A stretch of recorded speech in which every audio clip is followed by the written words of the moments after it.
Hello viewers, my name is Adam. And I'm Aaron. This is Icky Media Productions. Bring you another movie review. Alright, so we actually got to go out and see it. We saw Black Panther, Wakanda Forever. Chadwick Boseman died This is true. prior to production. Yes. And it set the tone for the rest of the film. This is a very somber picture. It is one that had to go over tremendous hurdles just for it to be brought to the silver screen, and for many of the audiences, fans, and just true believers to witness. And much has been debated, and still is in debate, about what to move forward with the character of not only the Black Panther mantle, but also the T'Challa persona. And by the end of this movie, watch the mid-credit scene. Exactly. It leaves you off of a form of compromise that will still be left to be determined. Whether or not that was the best way to go, but as far as what they were handled, where they were given, and the weight and gravity of what was literally on their shoulders to be able to craft, you deal with it as you will. Mm-hmm. But what to say about the final product? Exactly. So Ryan Coogler is back to direct the sequel to the mega hit of the first film. Mm-hmm. And being as though usually the Marvel Cinematic Universe is this big overconnecting pieces of every projects, having some form of connectability. Mm-hmm. You don't have to watch all the movies to watch this one, just basically the first Black Panther movie. Yeah. To understand what's going on here. Yeah, that's very true. This particular film, like its original predecessor, is very much a self-contained story within the world, in the going-ons of Wakanda itself and the characters that revolve around within it. This particular story centers itself around the character of Princess Shuri, T'Challa's sister and Princess of Wakanda, and how she herself is handling the loss of her brother in the wake of how she is having to handle tradition and the mourning of her people and within herself, and also the new threat that has come over the horizon that threatens everything they are and what she holds dear. The new threat comes in the form of a new ancient civilization to be discovered in the Marvel Cinematic Universe. Mm-hmm. Their version of the underwater civilization, this time known as Tenoch, which is a Mesoamerican inspired take on that classic trope of Atlantis or any other type of location of that genre. That being said, that also introduced us to a mega player of the Marvel Cinematic Universe and Marvel in general, being the form of Namor. Or Namor. The characters themselves like flip around how they pronounce it. Exactly, but he is the Submariner. And wow, this is definitely one interesting take on this fan favorite character.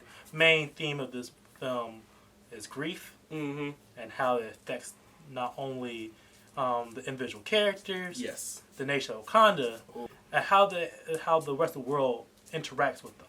That's true. In the wake of losing King T'Challa, basically most of the world is feeding after the resources that Wakanda is known for, i.e. the vibranium alloy that is rich and abundant within the lands of Wakanda. And now a possible rival civilization, the more of Tenoch, like how they decide to move around to navigate these waters is what starts the conflict. The film is 2 hours and 41 minutes long. And for one part, I mean, we're getting to this day and age where we are coming across movies that are feeling more longer and are truly longer in length. And I do believe within this film alone, this is one of those cases where the length is justified in certain respects. Yeah, pretty much all that we just covered what's handles in the story is well thought out and well paced.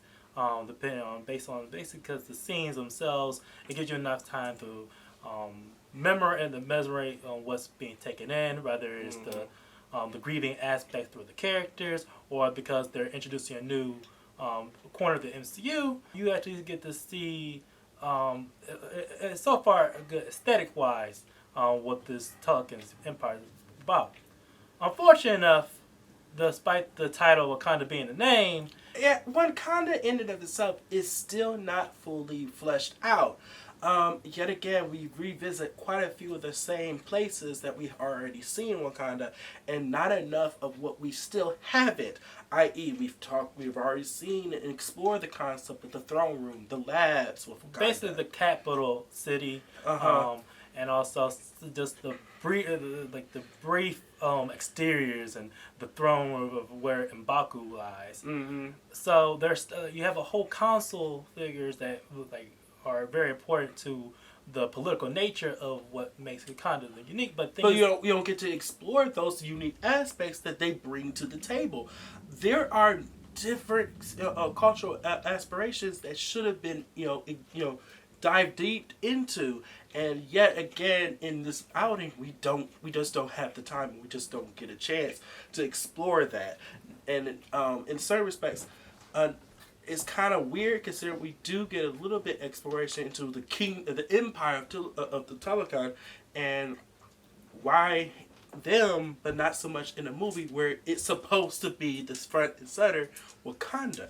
And the characters are heavily, thankfully, highlighted figures of what makes this movie still works in their own right. Mm-hmm. Shuri, played by Letitia Wright, takes on the daunting task of actually leading a role in which she was originally a supporting character for. And you totally feel her journey. You absolutely feel that weight of having to step out of the sidelines and actually step onto the stage as a power player, as a leader in the shoes of her brother. And you are feeling with all the grief, all the misery, all the woe and doubt that she is bringing with her because of what she has to deal with, because of everything that's being thrusted upon her and taken away. But for her still struggling, it is remarkable that she's still able to think objectively when it comes to very key moments of where the direction of the story takes place. Mm-hmm. Another power player of this film, the Queen Mother, Queen Wamunda, played by the wonderful Angela Bassett. Wow, she takes her role steps up into a major degree. Okoye, her character development in this film is challenged with the responsibilities of her role as basically the leading general force of Wakanda in a nation which now that so much responsibility, so much of the royal family is at stake, you see the pressures that's being put on Okoye. And how the friction between what her role is in duty wise, but also how she feels personally. Another new introduction in the MCU is Riri Williams, played by Dominique Thorne. She has a very youthful presence that brings a fresh commentary between Black Americans and Wakanda, mostly through a comedic lens. And she's going forward a new tech genius that echoes very much of Tony Stark. And if you're familiar with her in the comics, that she's going to have, be part of that corner of the Marvel Cinematic Universe. But of course, we also have to shine a spotlight on Namor, or the Submariner, Namor, however you wish to say it. Wow. Tenoch Huerta. He has a very commanding presence. Yeah. This Namor brings with him so much attached to him and his story in general. You're talking about the whole concept of Tenoch or Atlantis, you talk about him as being a world power, but also the unique aspect, if you're a fan of the comics and definitely within this film, in the context of the MCU, the concept of mutants. The first theatrical inclusion of the mutant section of the Marvel Comics is now being thrust upon us in the Marvel Cinematic Universe. Mm-hmm. And essentially, with Namor, also very significant matter of fact that he's one of the first 3 characters in Marvel Comics, period. Mm-hmm. So a lot of weight that had to be done to give this character all the gravitas he needed. And I totally do give this character, not just honoring, the history of him in the comics, but adding in a fresh new take with him in this new era that we are all experiencing. Adding the whole Mesoamerican vibe to him was a brilliant addition to his character. It's unfortunate. Not much can be said about his entourage. Yeah. The Tolucan people. Specifically, in particular, 2 individuals that are, I guess, his main center of counsel or generalistic figures. The characters of Namora, Namora. and Atuma. Yeah, these characters only serve as glorified henchmen, unfortunately, in this particular sketch. And like when we discuss characters that unfortunately takes a back seat in terms of their roles or apply, they're significant to a minor degree on how they affect the plot, i.e. M'Baku. Yeah. Which is sadly, it's sad because with the loss of T'Challa and Chadwick Boseman and by extension T'Challa, you're losing so much of a balance, masculine and feminine energy. It leans heavily towards in one direction, and given the state of where the MCU is right now, yes, it's incredibly important to usher in movies that explores and celebrates the other identities. Exactly, the other identities that are surrounding within our world ourselves, and that it should be reflected in the media that we are consuming. However, I do believe in more than one respect, it is swinging too heavily on one side, which is unfortunate because it's alienating the other side that has already been faithfully devouring this content. So it's like always supporting this content. Exactly. So I feel as though in later adaptations or later additions into the cinematic universe, they need to course be more balanced on where they decide to produce the content that they need to do. Based on the first film, this is an improvement on a production side of things, at least from where we're concerned. Yeah, it's where the first film was literally riddled with poor visual effects or just very washed out colors. Exactly. This film does make up heavily with better cinematography and better usage of the effects that were brought to the table. I feel as though certain sequences were breathtaking, but at the same time, I do have to say that certain aspects are kind of thrown off to the side, especially when you think about concepts of certain action sequences, far too spaced out. The actions that's done, when they're done, there will be moments that are really good done.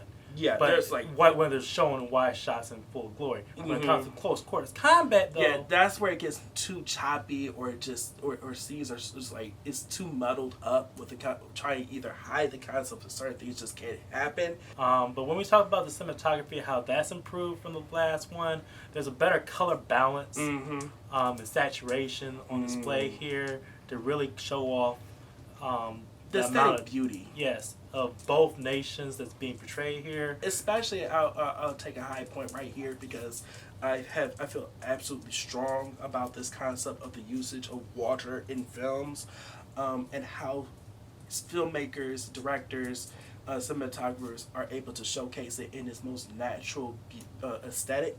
And I do believe this film actually is a high point in when water is utilized in best aspect it can be.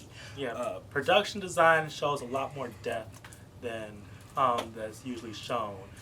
From the Tenoch Empire, where you see a lot of the Mayan and Mesoamerican culture being represented in this underwater sea Mm-hmm. architecture. The costume design is on point. I feel as though this is definitely yet again a nomination that needs to be given to this film. And one for one for costume design at the Academy Awards, and it looks like it can have a strong contender of coming back and doing that again. Music has always been is coming back as also basically the strongest part Yes. of the Black Panther corner of the MCU. Mm-hmm. Especially with a specific sequence and a aspect of the score that Ludwig had produced. One, I think, more than the other. Yeah. The other, Ludwig does a lot more heavy-handed part with the Talocan Empire, while the music supervisor, who was in charge of assembling the soundtrack, lyrical works, they do a lot more work with highlight Wakanda, to a degree. But not so much, I would say, yeah, definitely Wakanda. But I feel as though we still need to have that theme and that score that actually really highlights the mantle of the Panther themselves. And it's very it's used, but near the end, it's because the absence of the Black Panther mantle and also the character in this movie, it's actually understandable why they did. You don't hear it as often, but when you do feel it, which also adds another degree of how much was gained in this movie, but also how much was lost. Yeah. This movie, on a status-wide production sense, is a step up from the first film. So much so that I would believe that we were going to have to give this particular this movie a great. And so much of the film still works as by itself that I'm actually quite pleased that I'm watching this more than I watched the first film. I would consider actually really this is one of those movies in the MCU that I can safely say I would definitely watch this again more than once, and I would feel great watching it like that. But as there it is, that's our review for Black Panther: Wakanda Forever. Did y'all go out and go watch it? If not, when are you going to get your tickets? Are you going to go watch it? Are you a fan of the Black Panther and the MCU in general? We want to hear from you. Please hit that bell down there at the bottom for notifications. And also look at our social media outlets of Twitter, Facebook, and Instagram for content we don't discuss on this channel. Because, as always, there's so much content out there, so little time, so we're trying to give it out to you right as it is. My name is Adam. And I am Aaron. This has been a Seeking Media Productions. See you later.